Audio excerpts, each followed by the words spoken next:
Hello दोस्तों, नमस्कार। आप सभी का स्वागत है आपके अपना यूट्यूब परिवार एमएनसी क्लासेस में। आज की इस वीडियो में हम बात करने वाले हैं कक्षा 10 का सभी चैप्टर का हम वीवीआई क्वेश्चन लेकर आए हैं। तो यह वीडियो आपके लिए बहुत ज़्यादा महत्वपूर्ण है। विज्ञान, गणित, सामाजिक विज्ञान और हिंदी संस्कृत, इन पांचों विषय का एकदम तरह से पूछने वाले प्रश्न होगा। सभी विषय का 5-5 प्रश्न होगा। कैसे प्रश्न आपको बनाना है परीक्षा में, आप लोग को बता दें कि हम 110% आपको ले सकते हैं गारंटी कि प्रश्न को आपको इसी तरह एग्जाम में बनाना पड़ेगा और इसी तरह से अगर आप बनाएंगे तो नंबर भी आपको बेहतर मिलेगा। और वही प्रश्न आज इस वीडियो में हम बताने वाले हैं जो परीक्षा में बिल्कुल रूप से पूछा जा रहा है और पूछने वाले हैं।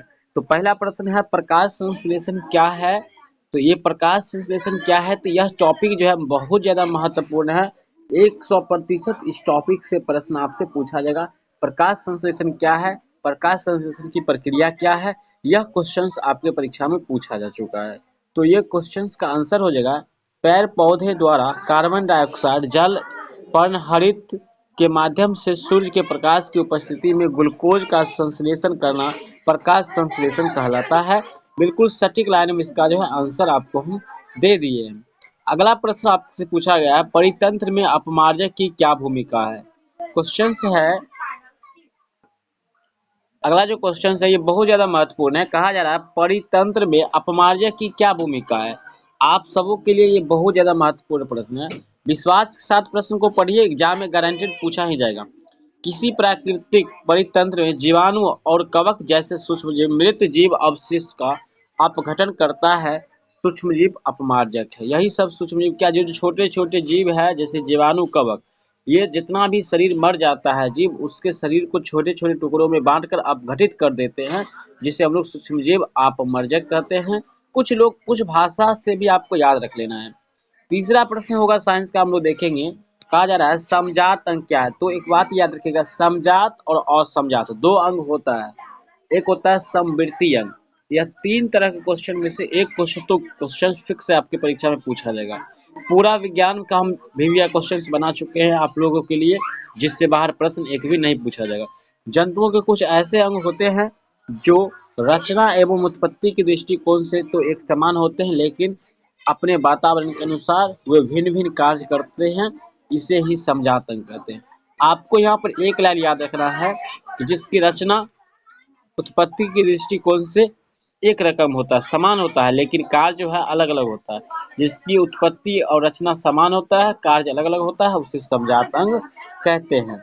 अगला प्रश्न होगा आपका, दूसरा विषय में चलेंगे लगभग नहीं, इसी में है असमजात अंग क्या है। तो जस्ट इसका अपोजिट कर देना है आपको। तो वैसा अंग होता है जो रचना और उत्पत्ति की दृष्टि से एक दूसरे के भिन्न होते हैं, लेकिन वे कार्य एक ही करते हैं, वे असमजात अंग कहलाते हैं।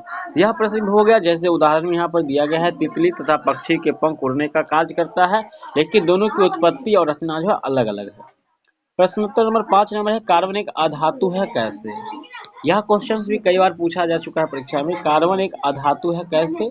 आप लोग बने रहिएगा इस वीडियो में, हम इसका पीडीएफ भी आपको देने वाले हैं, तो पीडीएफ भी आप ले लीजिएगा। कार्बन का परमाणु संख्या 6, द्रव्यमान संख्या 12 होता है। इसकी वर्ग संख्या 14 तथा कार्बन चतुर्थांश आवरण बनाते हैं। यह बिल्कुल रूप से दिया गया है। साथ साथ इसमें धातुई गुण नहीं पाए जाते हैं, इसलिए कार्बन एक अधातु है। कार्बन के मुख्यतः दो अपरूप होता है, हीरा और ग्रेफाइट। ये बात बच्चे यहाँ पे भूल गए हैं। दूसरा प्रश्न आपका सोशल साइंस का होगा, हम लोग देखेंगे सामाजिक विज्ञान का बहुत ज्यादा महत्वपूर्ण प्रश्न है। शहरों ने किन किन समस्याओं को जन्म दिया है। तो शहर से किन किन समस्याओं का उत्पत्ति हुआ है। शहरों ने अनेक समस्याओं को जन्म दिया है। शहरों में आवास, यातायात, शिक्षा, अन्य जन कल्याण इत्यादि, स्वास्थ्य, ये सब जो है समस्या उत्पन्न हुई है। कहाँ से, ये शहर से उत्पन्न हुई है। और भी बहुत कुछ है। शहरीकरण यहाँ पर दिया गया है। भूमंडलीकरण के भारत पर प्रभावों का स्पष्ट करें।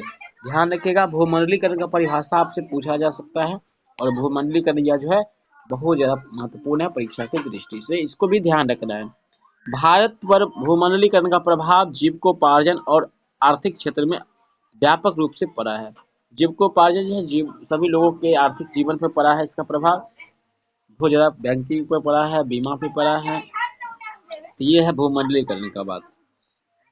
चलिए, ये सब देखिए थोड़ा स्पष्ट नहीं दिख रहा है, हम लोग नीचे आ जाएंगे, देखेंगे स्पष्ट। जहाँ पर हिंदी है गांधी जी के अनुसार शिक्षा का जरूरी क्या है?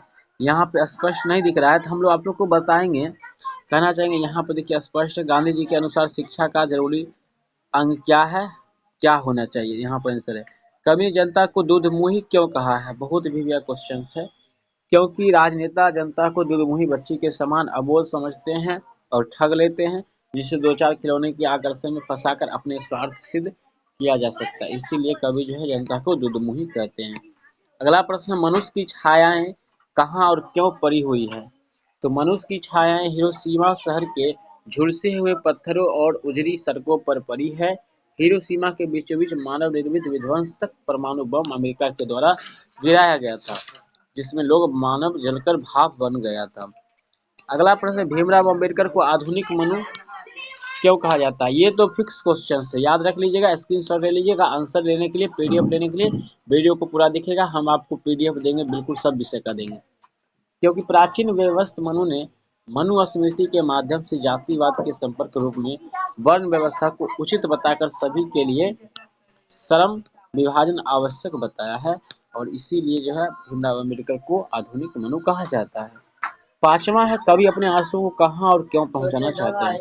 कवि अपने आंसुओं को सज्जन यहाँ होगा सज्जन लोगों के आंगन तक पहुंचाना चाहता है। हालांकि यहाँ पर सुजान होता, सज्जन भी है तो कोई दिक्कत नहीं है, क्योंकि सज्जन जन ही कवि की पीड़ा का अनुभव कर सकते हैं। तो इस तरह से इसका आंसर यहाँ पर दिया गया है। देखिए मेरा मानना है कि आप लोग को ये सब प्रश्नों को देखना है। संस्कृत का भी है, यहाँ पे पांचों विषय है। आर्य समाज की स्थापना का मुख्य उद्देश्य क्या है? देखिए आर्य समाज की स्थापना का मुख्य उद्देश्य भारतीय समाज को एक नई दिशा देना, इसके द्वारा प्राचीन दोष मुक्त शिक्षा को दूर करने के लिए इसकी स्थापना किया गया था, स्वामी दयानंद के द्वारा। धर्मवान की प्राप्ति के लिए कैसी कामना की गई है? तो धर्मवान यानी सुख की प्राप्ति में मनुष्य सत्कर्म को छोड़कर अन्य कर्म में संलग्न है। सांसारिक जीवन मिथ्या है, यानी झूठ, मिथ्या का मतलब झूठ होता है। यह जानते हुए भी कि मनुष्य असद गति में ही सन्निहित है, यानी मनुष्य जानता है कि आज न कहीं तो कल मृत्यु है, फिर भी जो है वो गलत करते हैं। सांसारिक जीवन मिथ्या है, वो अब झूठ को भी सही मानकर चल रहे हैं। हास्य का क्या परिभाषा है? बहुत विभिन्न क्वेश्चन है। हास्य का क्या परिभाषा है? हास्य कलात्मक वार्तालाप है, जिस वार्तालाप से ऐसे लोग प्रसन्न होते हैं एवं हंसते हैं, उसे हास्य कहा जाता है। बिल्कुल रूप से हास्य का मतलब होता है हंसना। वृक्ष किस प्रकार परोपकार करते हैं? यह जो है क्वेश्चन बहुत ज्यादा इंपोर्टेंट है, हिंदी से भी मिलता जुलता है। किन्हीं तीन संस्कृत लेखिकाओं का नाम लिखे। बहुत विभिन्न क्वेश्चन यहाँ पर लिखा भी हुआ है, मोस्ट इंपोर्टेंट क्वेश्चन। पंडित क्षमाराव, मिथिलेश कुमार मिश्रा और मनमाला भवालकर, ये तीन जो है संस्कृत लेखिकाओं का नाम है। शिक्षा का अध्याय गांधी जी किसे मानते हैं? ये हिंदी है, तो इसका आंसर भी अभी हम आपको देने वाले हैं, पीडीएफ देने वाले हैं। लेंस और दर्पण में अंतर, यह भी क्वेश्चन आपके सामने रखा हुआ है, लेंस और दर्पण में अंतर। तो इस प्रकार से 11 पेज का था हमारा, हर एक विषय बता दिए हैं। इसमें आपको मोटा मोटी बच गया है मैथ और इंग्लिश, जो हम अगले वीडियो में लेकर आएंगे। मैथ इसमें था लेकिन वो फोटो साफ नहीं आया, जिसके वजह से हम नहीं लिए हैं। फिर से उसको हम फोटो लेकर के एडिट करके आपको वीडियो दे रहे हैं, अगला वीडियो देखिएगा। बाकी यह वीडियो आपको कैसा लगा हमें कमेंट करके जरूर बताइएगा। अगर वीडियो हेल्पफुल लगा हो तो हमें कमेंट कीजिएगा, अगला वीडियो आपको अपलोड होगा। और इसका पीडीएफ और नोट्स लेने के लिए आप लोग व्हाट्सएप से ज्वाइन हो जाइए, जिसका लिंक डिस्क्रिप्शन में होगा, या गूगल पे जाकर फ्री में डाउनलोड कर सकते हैं। MNC क्लासेस आपको सर्च करना होगा। बाकी मिलते हैं दूसरे वीडियो में, तब तक के लिए जय हिंद, वंदे मातरम।